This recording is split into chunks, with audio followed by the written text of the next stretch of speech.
Some people say if there wasn't death, we wouldn't have religion. We always wonder what happens when we die. Do we go to the other side? Well, you're going to see some, I think, some pretty amazing clairvoyant powers of Stacy Hoffer, as she has a group of us around and she feels out things that happened with relatives who've passed and advice they want to give. It's reaffirming. I think it's an adventure. At the same time, maybe there is something to this life after death. But let's find out. This is an entirely grounded, safe space. And so it's not going to be a scary or creepy experience for you. It just never is. It's always a good experience. Do we do anything to help the process clear our heads?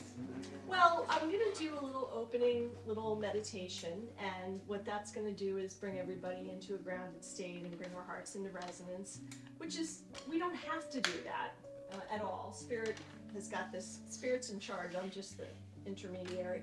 But I like to do it, and I think it's a nice visualization, a nice way to start. And no, I mean, I think the main thing for all of you is to really open your minds, right? And to allow information to connect in your minds as you hear things, right? So, and also, if you haven't up till now, just take a moment to think about your people in spirit. You know, people that you were close to, or people that you were hoping to hear from tonight. So, and you know, so hopefully things will spark a memory. Sometimes I do get spirit people, like I was reading for someone this week, and her like great grandmother and a great grandfather showed up, and she didn't really know them, but there they were. Yeah. And she knew enough, she knew enough about them that she was able to identify them. But so sometimes this happens. We get people from older generations. We might get people from colonial times, or other members of your family tree that you might be like, I have no idea who this is. That's okay. If you're curious, you can always like research it afterwards and see. So generally I do about an hour and a half with a group like this. Okay. That's good for everybody. Yeah. And the other thing too is that since Spirit is really in charge of this, and I can't guarantee that each one of you will hear from a spirit loved one, right? So it's kind of about being in the energy, being in the process. I did an evening a few months ago at Salt House, which is a salt cave in Hopewell, and there was one person there who had lost like literally 20 people in the last 3 years. And so we had a group, but her people just kept coming. I got a few spirit people for other people, but her spirit people just kept showing up. So, which was wonderful and beautiful, and everybody had a nice reading. So, okay, and that's Monique, and I have 2 other cats that might show up. I have an orange cat named Romeo, and a gray striped one called Lulu. So we'll see if they come in. Who wants to hang out? Oh, baby. Oh my God, I did that. Caitlin, Kevin, Diana, and Kristen. Okay. All right. They probably have to tell me to go.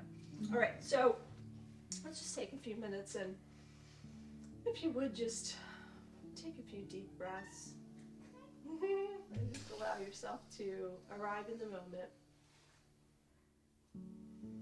It's letting go of what happened today, traveling here, getting here, finding my house, whatever went on.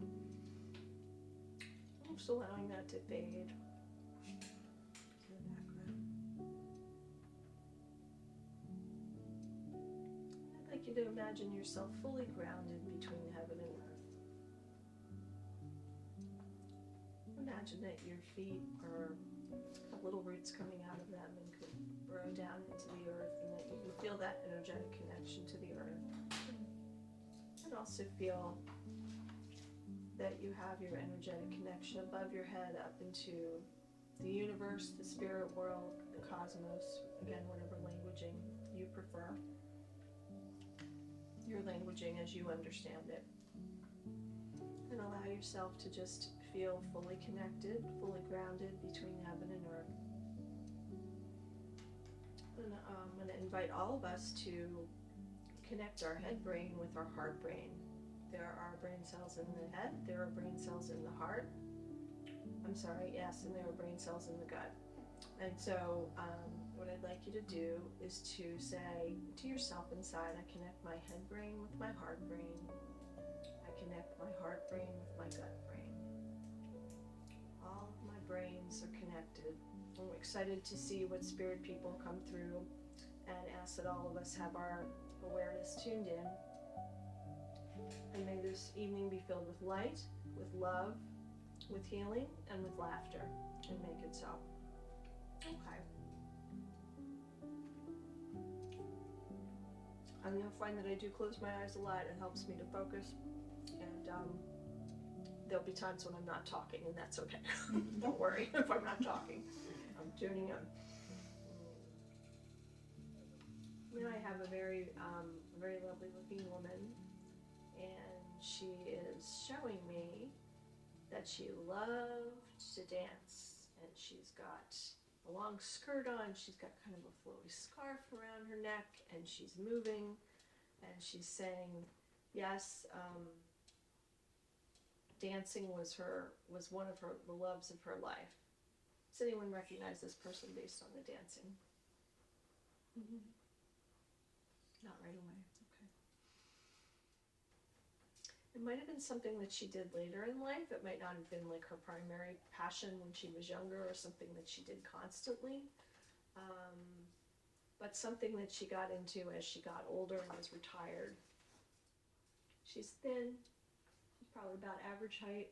My height a little higher, a little taller. And she's twirling for me. She's twirling around. Okay, so nobody can take her right now, so I'm just going to ask her to hang out. She's on the proverbial bench. Okay. So I have another woman who's showing me a meadow and showing me springtime, and her love of walking out in the meadow with the flowers, and how much joy this brought her, particularly sunshine, a beautiful spring day. This was really uplifting for her. And let's see how she's connected to any of you. She's saying that she used to like to paint. She would paint these scenes that she enjoyed. It was okay. Sorry. My grandma. I'm with you. Okay. That she liked to paint. It was just a scene like that. So Kirsten, medium Stacy Hoffer, she seemed to really hit and be very specific. She talked about your grandmother. My grandmother. She's showing me you as a little girl, and she's showing me you like really adorable and sort of bouncing around. Were you like a bouncy little girl? Yeah. Yeah. When you mentioned springtime, we went to Yellowstone once when I was a kid, and she was also into photography. I don't know if that's too much information, but she took a picture of me with my head like next to like a flower and like a big like meadow. Oh, beautiful. Garden. Yeah. Okay. And were you maybe 4 or 5 at the time, or were you? I think it was a little older. Yeah. Okay. Right. And she's just saying that you were so precious with your bouncy energy that you were like a bouncing ball, and you were like the sunshine to her. You were just like the sunshine, and how much she loves you, and loved you and continues to love you, and she's saying keep the sunshine in your heart no matter what, right? She's saying that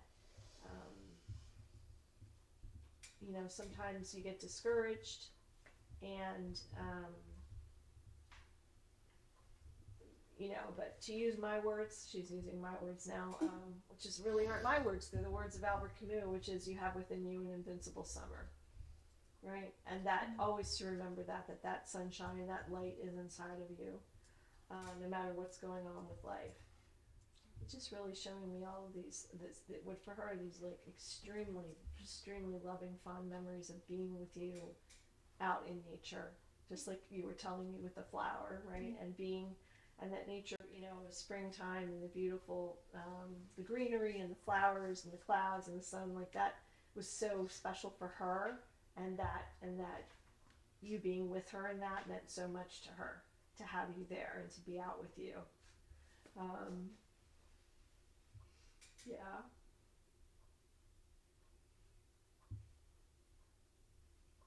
And she says, if you're sad or you're crying, I want you to know I'm right there. I'm standing behind your left shoulder. She's right there, and she's putting a hand on your shoulder, and she's saying, I'm always here to comfort you.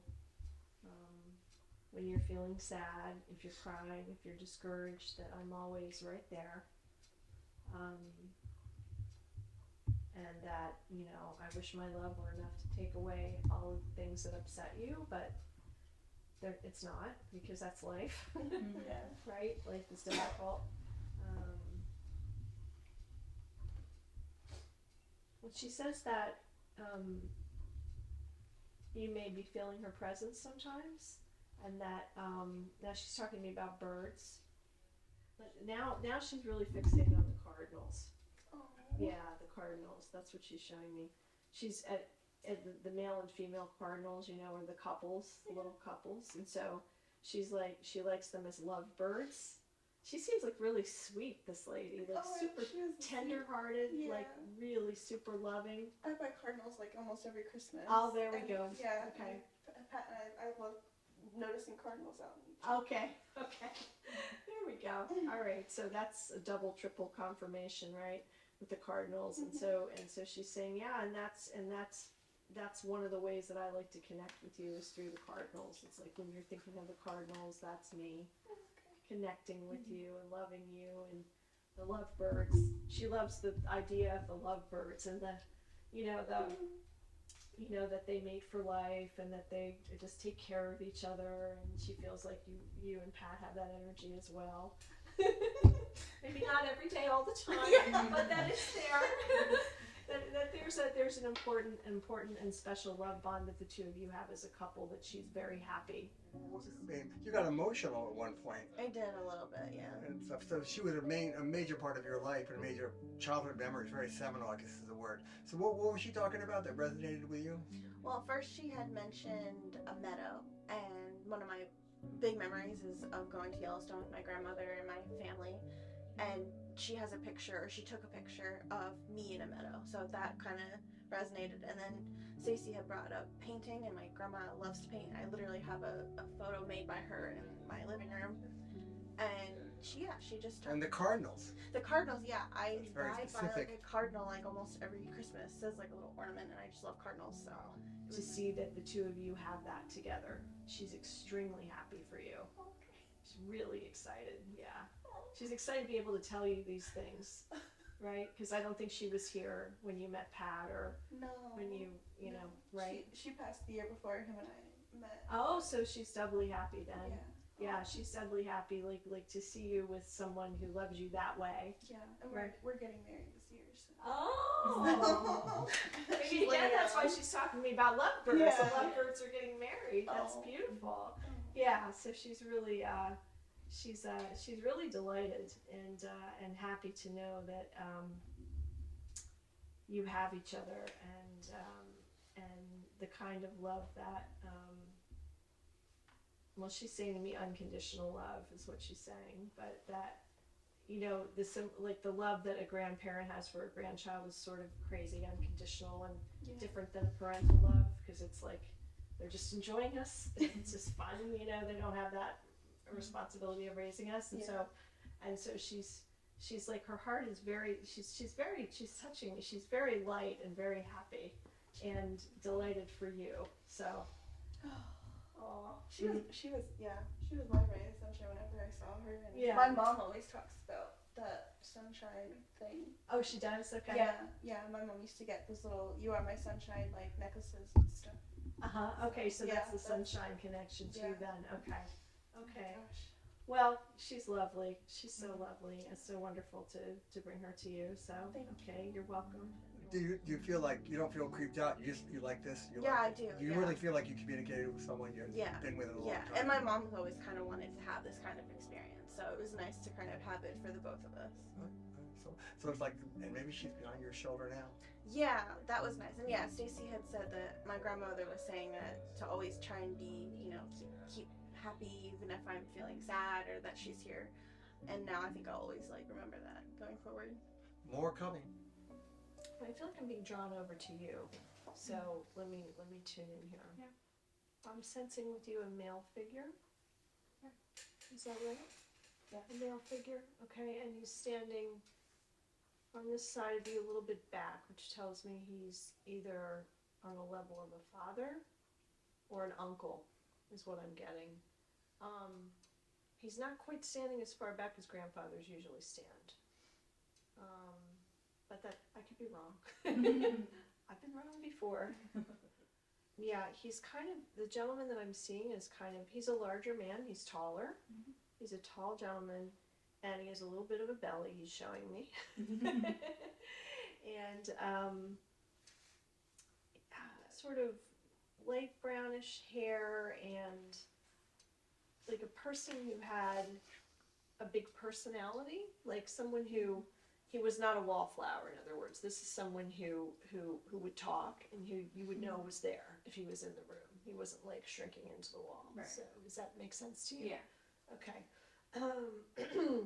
And he's talking about liking some beer.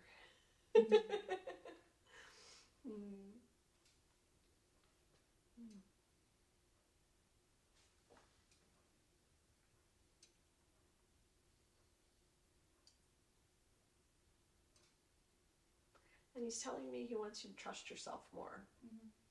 Does this make sense to you, this person, so far? I don't remember much about him, but it could be my Uncle Harry. Mm-hmm. So Okay. but I'm not sure. Okay.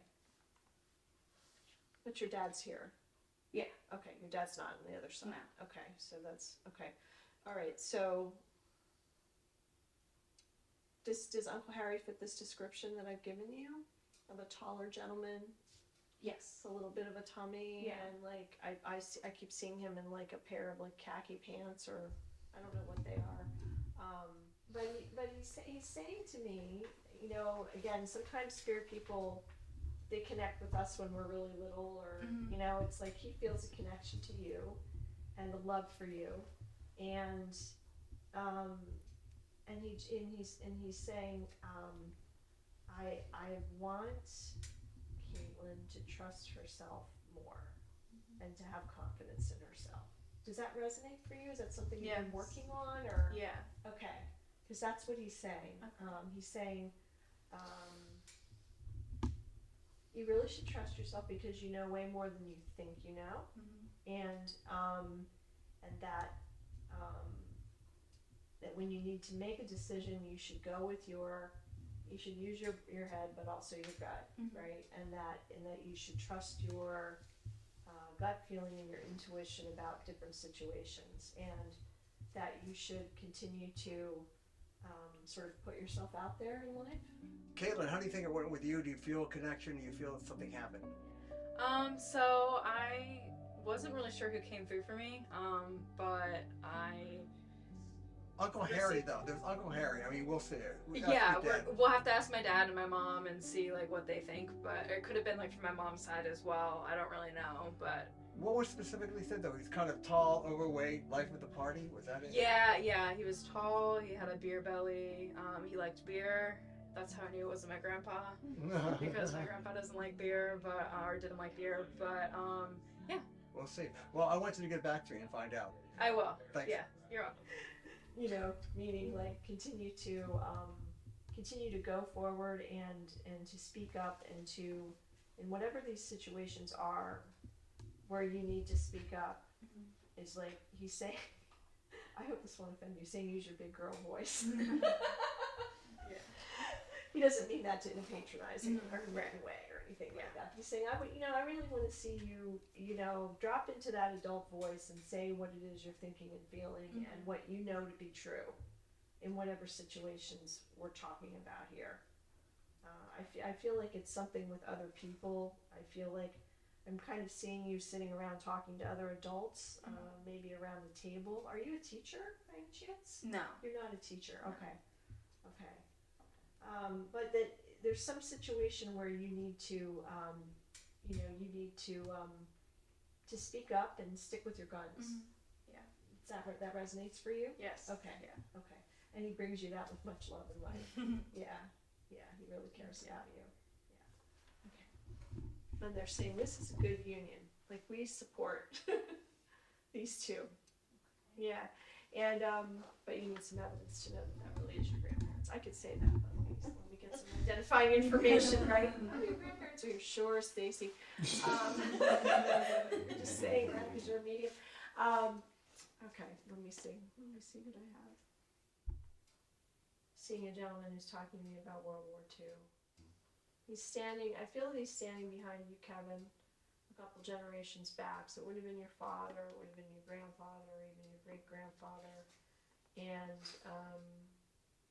he's talking about being a man. This is interesting. I never had a spirit person talk to me about this before.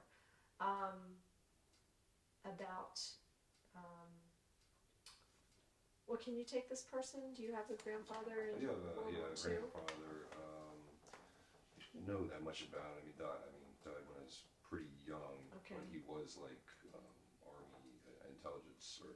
Okay. So he's saying that he really admires the way that you are being a man in the world, because he said in his time, in his generation, to be a man was very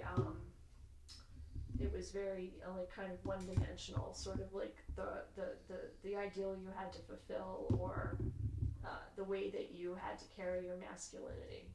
And he's saying that he really admires and respects and likes the way that you are being a man in the world. That's what he's saying. He really admires you.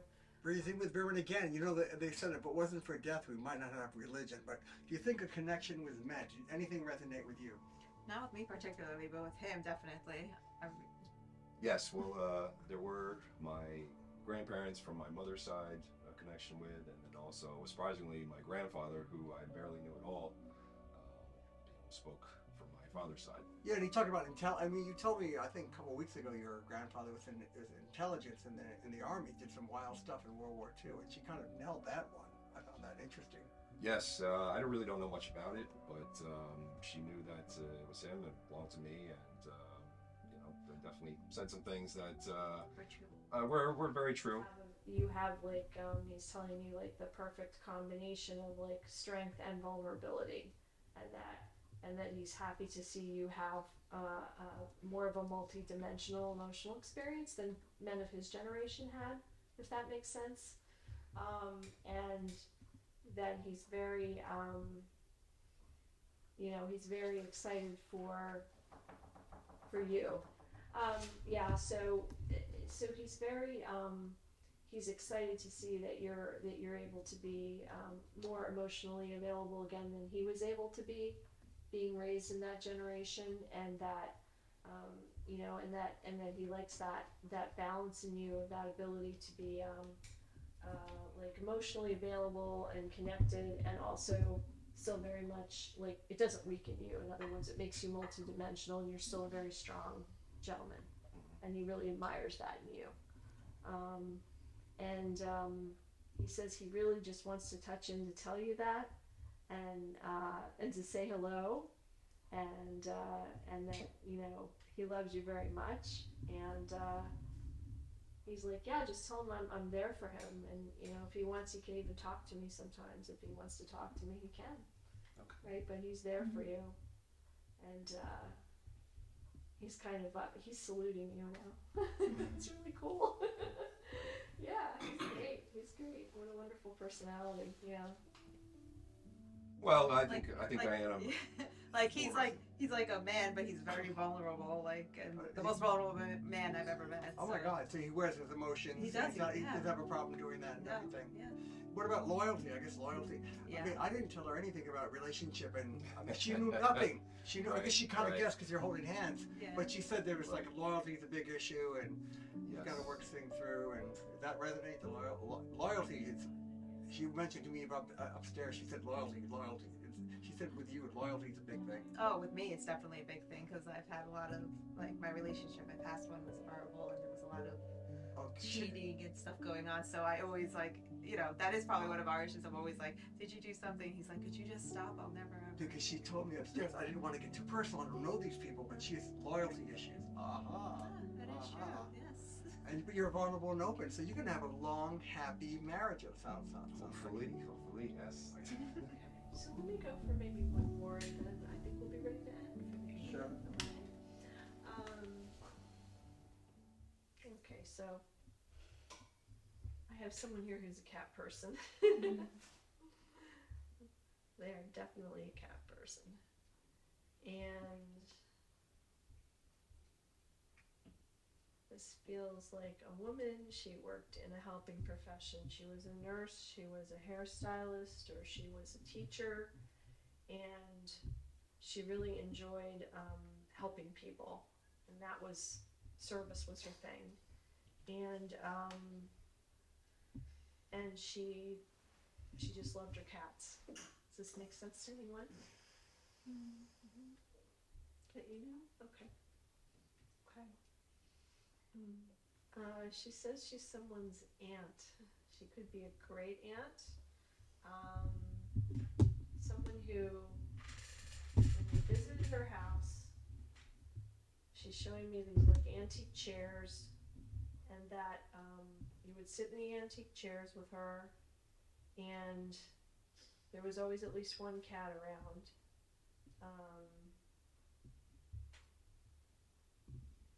Well, that's my grandmother's sister.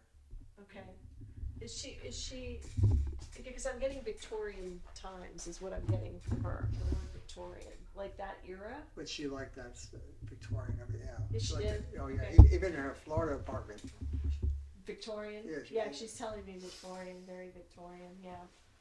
Did she have a cat though? Yeah. Okay.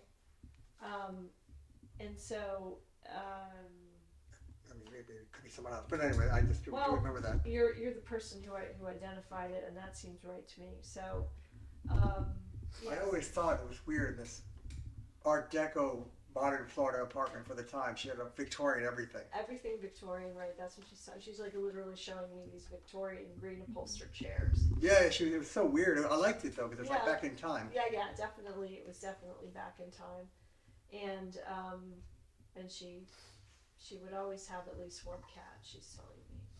Okay, so we know who this is, and